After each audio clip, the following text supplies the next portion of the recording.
Buen día, muy buen martes. En este día empezamos otro ciclo de reflexiones, de oraciones. Hoy vamos a empezar con las bienaventuranzas. Para eso, como siempre, invoquemos al Espíritu, que es el que nos guía en toda oración. En el nombre del Padre, y del Hijo, y del Espíritu Santo. Amén. Vení, Espíritu Santo, llená los corazones de tus fieles. Encendé en ellos el fuego de tu amor. Envía, Señor, tu Espíritu, y todo será creado, y renovarás la faz de la tierra. Vamos a empezar, como les decía, con las bienaventuranzas, las que están en Mateo, en el Evangelio de Mateo, con el que Jesús empieza el sermón de la montaña. Yo, en mi parte, en las bienaventuranzas que vaya tomando para reflexionar, voy a guiarme un poco en este libro, es un libro de Jacques Philippe, que es sobre las bienaventuranzas. Entonces va agarrando y reflexionando sobre cada una de ellas, y me parece que tiene cosas muy interesantes que es bueno compartirlas también. Y antes de empezar con la de hoy, que es la primera, sobre la pobreza, algo sobre las bienaventuranzas en general que pueden venir bien.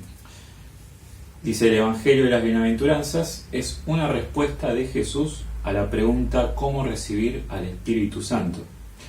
Por eso se puede decir que las bienaventuranzas son a la vez frutos del Espíritu Santo y las condiciones para recibirlo. Las dos cosas. Esta afirmación no es contradictoria, sino la expresión de esta circularidad, que es peculiar de la vida espiritual y de la misteriosa interacción que se da entre gracia divina y acción humana. Esto obra del Espíritu, el poder vivir las bienaventuranzas. Es una gracia que se nos da y a la vez un modo de hacerlo, de vivir bajo la mirada del Espíritu. Y la primera es: felices los que tienen alma de pobres, porque a ellos les pertenece el reino de los cielos. Voy a ir agarrando algunas partes, es la bienaventuranza que más páginas le dedica, así que voy a ir salteando algunas hasta llegar a un momento en el que la plantea en 4 perspectivas. Una frase de Santa Teresita: se experimenta una gran paz siendo absolutamente pobre, por no contar más que con el buen Dios. Y ese es como el núcleo de la pobreza evangélica. No tener nada uno, solo tenerlo a Dios. Esa es la esencia, diría yo. Y obviamente hay distintos tipos de pobrezas, más la espiritual y la material también. Quizás el Evangelio de Lucas se refiere más a una pobreza material también. Y Jesús también los envía a los discípulos de 2 en 2 sin nada. Y lo que acá plantea el autor es que lo hace para que puedan adquirir la experiencia de la providencia de Dios. Es un modo también. Estar despojado materialmente nos ayuda a vivir bajo la providencia de Dios. Y eso nos da experiencia también para poder decir: solo dependo de Dios, también en lo material. Después, como pobreza, esto de no tener seguridad humana, el tema del tiempo. También es difícil vivir en los tiempos de Dios. No vamos a decir, bueno, yo dependo solo de Dios, y si dependo solo de Dios, dependo de los tiempos de Dios. No somos dueños de los tiempos y momentos. No podemos manipular a Dios, obligarlo a entrar en nuestros planes y previsiones. Eso implica desprenderse de eso también, y entregárselo a Dios y depender solo de Él también. Y para esto, una de las condiciones para poder vivir esta pobreza es la humildad. Santa Teresa, en las Moradas, decía: a mi parecer, jamás nos acabamos de conocer si no procuramos conocer a Dios. Mirando su grandeza, acudamos a nuestra bajeza, y mirando su limpieza, veremos nuestra suciedad. Considerando su humildad, veremos cuán lejos estamos de ser humildes. Mirando a Dios, nos vamos también conociendo a Dios. Conociendo a nosotros, perdón. Y cuanto más profundo es el encuentro con Dios, más humilde debemos tornarnos nosotros. La verdadera humildad no es una creación humana. Nosotros somos capaces de una falsa modestia. Es necesario dejarse revestir de la humildad de Cristo. Y es muy esencial la humildad porque es al mismo tiempo la señal y la condición de todo amor, del auténtico amor. Amar es dejar toda pretensión de autosuficiencia, toda arrogancia, toda dominación, todo afán de posesión, de toda superioridad. Es hacerse pequeño ante el otro y acogerlo en su propia pobreza y debilidad. Después pone un poco el ejemplo del pueblo de Israel, cómo también experimentó la pobreza en todo sentido, para también ir encontrando su sustento solo en Dios. Muchos salmos también van diciendo esto.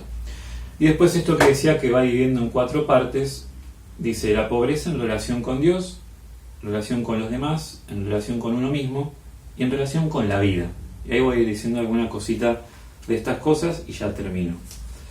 Ser pobre en relación con Dios. Esto un poquito estuvimos diciendo, pero alguna palabrita más. Ser pequeño, decía Santa Teresita, no es atribuirse a sí mismo las virtudes que se practican, creyéndose capaz de algo, sino reconocer que el buen Dios pone este tesoro en la mano de su niño para que lo use cuando lo necesite, pero siempre es el tesoro del buen Dios. No atribuirse lo que es de Dios como que sea de uno. Y por eso lo que pregunta el autor es, ¿por qué tenemos una tendencia tan fuerte a apropiarnos de los dones de Dios para inflar nuestro ego? Semejante impulso evidentemente proviene de la necesidad psicológica de reconocimiento. Necesitamos que nuestra vida y nuestra persona tengan un valor ante nuestros propios ojos y ante los demás. Esa necesidad es legítima, pero la manera frecuente de satisfacerla, atribuyéndonos la gloria de nuestras buenas obras, no lo es, y además es ineficaz.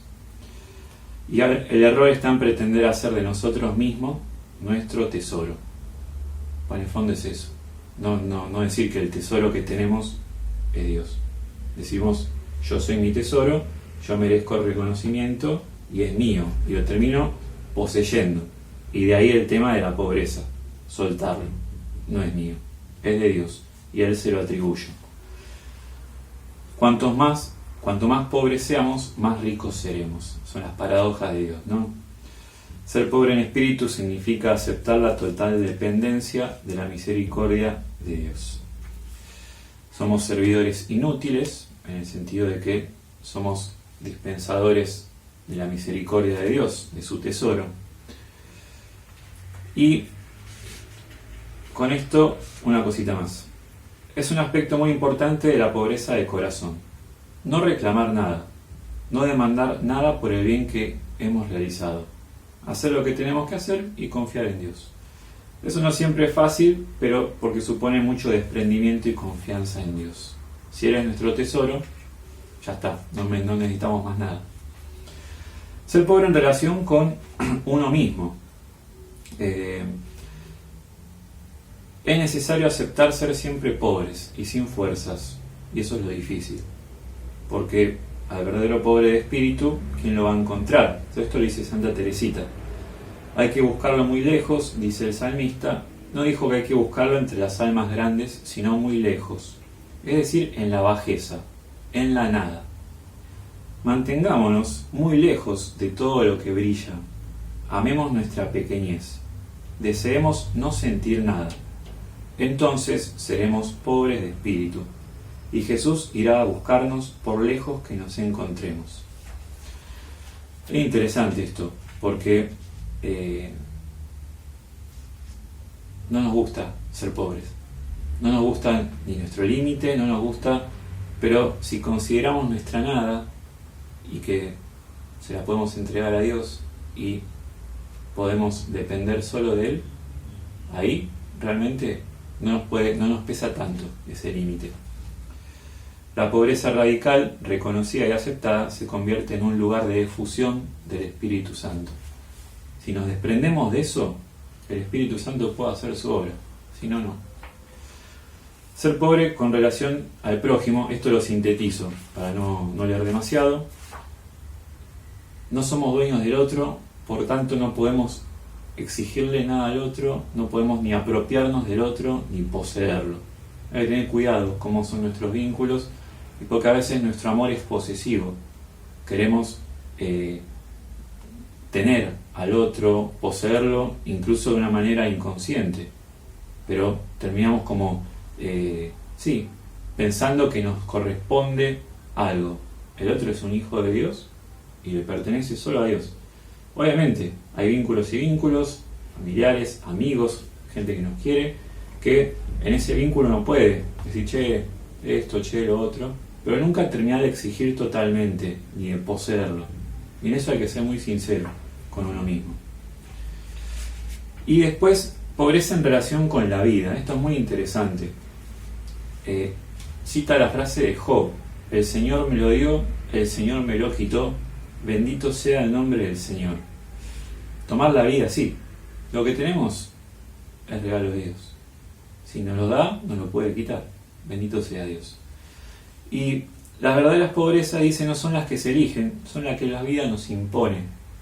Y eso es tremendo, porque es aceptar la vida como es. Y eso no nos gusta, porque no quisiéramos que sea de una manera. No implica quedarse con los brazos cruzados. Y a esto, lo primero de las bienaventuranzas. Es por un lado don del Espíritu y acción humana. No significa, bueno, no puedo hacer nada, implica una acción, pero siempre aceptando a Dios en todas sus manifestaciones. Y cuando las aceptamos, dice, de verdad, son fuente de gracia.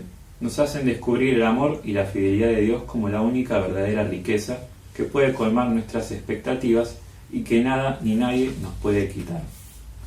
Por último, ser pobre significa saber abandonarse, dejarse conducir confiadamente por los caminos imprevisibles de la vida, aceptar la realidad, pasar de una sabiduría humana a la sabiduría misteriosa de Dios. Es precisamente cuando renunciamos a querer controlar la vida y aceptamos acogerla tal como se nos da día tras día. Esa vida adquiere entonces todo su sentido y su belleza. Como dice el Evangelio, el que trate de salvar su vida la perderá, y el que la pierda la conservará. Eso supone aceptar no comprenderlo todo, no tener respuesta para todas nuestras cuestiones, aceptar la limitación de nuestra inteligencia para abandonarse en la fe. Es también una bienaventuranza, felices los que creen sin haber visto. Mucho material, creo, para rezar. Yo propongo que, si nos hizo ruido algo, bueno, nos quedemos con esa cuestión sobre todo. Si hay más, podemos ir rezándolas, porque de verdad hay mucho material, porque es el aspecto de toda la vida, relación con Dios, con los demás, conmigo, con la vida misma. Y esta verdad, el ser pobre no es fácil, el elegir ser pobre no es fácil, pero bueno, es el camino y es lo que el Evangelio y que el mismo Jesús nos propone y que él mismo vivió, y eso entonces tiene que ser nuestra motivación, el mismo Jesús. Si él lo vivió y si él nos concede la gracia, lo podemos poseer. Si hay cosas que las vemos muy lejanas porque somos de una manera, con paciencia, esto de la pobreza del tiempo, esperar a que Dios vaya haciendo su obra en mí, y para eso hace falta confianza, que de eso se trata. Que el Señor nos acompañe en este día con su presencia y su bendición, en el nombre del Padre, y del Hijo, y del Espíritu Santo. Amén.